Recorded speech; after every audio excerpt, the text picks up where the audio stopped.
nakalimutan mo yung babas mo.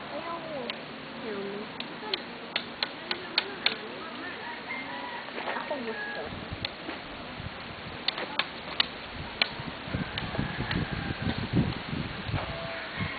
Doon sa tree. Alam mo kung paano nag-crack to? Nag-crack to at yung puno natumba kasi marong earthquake. Kaya ganyan. Earthquake? Noon nga kayo. Ano?